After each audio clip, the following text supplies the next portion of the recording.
시카고 갈비의 명가, 시카고 갈비하우스가 9시를 알려드립니다.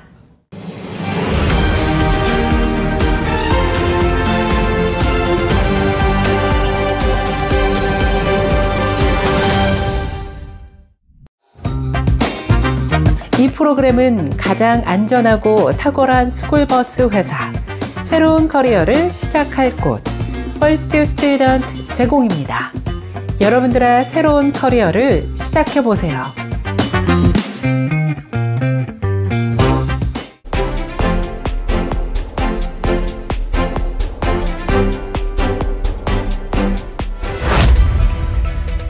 시청자 여러분 안녕하십니까? 4월 11일 금요일 세븐데이즈 헤드라인 뉴스 시작합니다.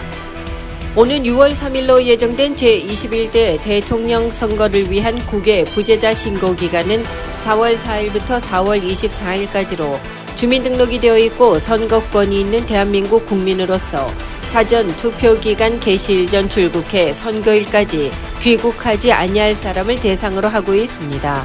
등록을 하지 않은 동포들은 서두르시기 바랍니다.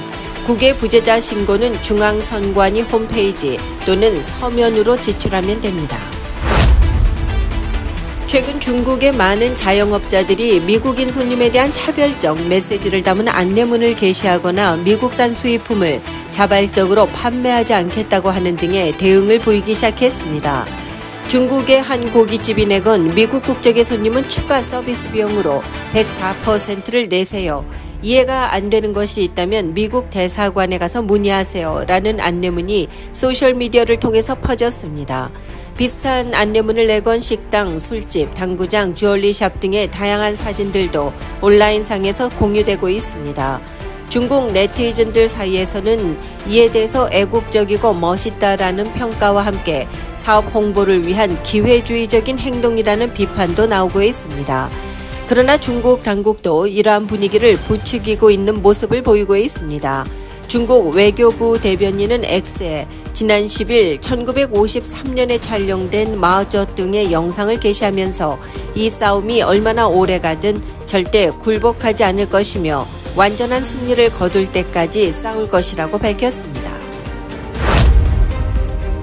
연방우체국이 이달부터 배송 속도를 높이는 등 우편 서비스 기준을 전면 조정했습니다. USPS는 이번 조치가 우편 배송의 신뢰성과 효율성을 높이고 장기적으로는 향후 10년 동안 360억 달러를 절약할 수 있을 것으로 기대하고 있습니다. 일단 1등급 일반 우편 중 14%는 더 빨라질 예정입니다. 1등급 우편 가운데 75%는 기존과 동일한 배송 시간을 유지하며 다만 11%의 물량은 배송이 다소 느려지지만 여전히 15일 내에 배송을 완료하겠다는 방침입니다. 또 우정국 웹사이트를 통해서 발송지의 집코드와 수령하는 곳의 집코드를 입력할 경우 예상 배송 시간을 알 수 있는 인터랙티브 지도도 제공한다면서 또한 농촌 지역의 경우는 수표나 약 등을 더 빨리 받을 수 있도록 할 것이라고 전했습니다. 트럼프 행정부의 상호관세 정책을 둘러싼 불확실성으로 안전자산 선호 심리가 강화되면서 11일인 오늘 한때 국제 금값이 사상 처음으로 온스당 3,200달러를 넘었습니다. 블룸버그 통신에 따르면 금 현물 가격은 오늘 장중 한때 온스당 3,222달러 8센트로 상승해 최고가를 다시 경신했습니다. 금 현물 가격 3거래일 연속 상승세를 이어가고 있는데 서부시간 자정 기준 전장 대비 0.63%가 오른 3,196.39달러에 거래되고 있습니다. 금값은 올해 들어 21% 넘게 올랐고 상호 관세 여파로 금융시장 변동성이 커진 이번 주에만 5%가량 상승했습니다. 경기 침체 우려, 달러화 약세, 국채 등 달러 표시 자산 매도 분위기, 그리고 미국의 기준금리 인하 전망, 각국 중앙은행의 금 매집, 또 지정학적 긴장, 금 상장지수 펀드로의 자금 유입 등도 금값의 상승 요인으로 꼽히고 있습니다. 이민당국이 미국 이민에서 마지막 단계인 I-485 영주권 신청서를 심사하면서 재정 상태와 공적 부조 이용, 결혼 이민 사기 의혹 등을 정밀 심사할 방침입니다.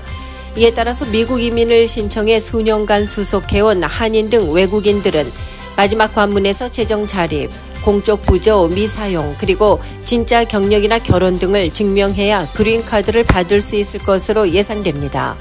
최근 이민서비스국이 이민신분 조정신청서, 일명 영주권 신청서로 불리는 I-485를 심사하면서 갖가지 사항들을 정밀 심사하려 하고 있다고 뉴스위크가 보도했습니다. 강화되는 심사 대상은 첫째, 영주권 신청자들의 재정 상태를 정밀 조사할 방침이며 해당 가구의 소득과 자산, 부채 등 세부 재정 내역을 요구해서 재정 자립도를 심사하게 될 것으로 나타났습니다.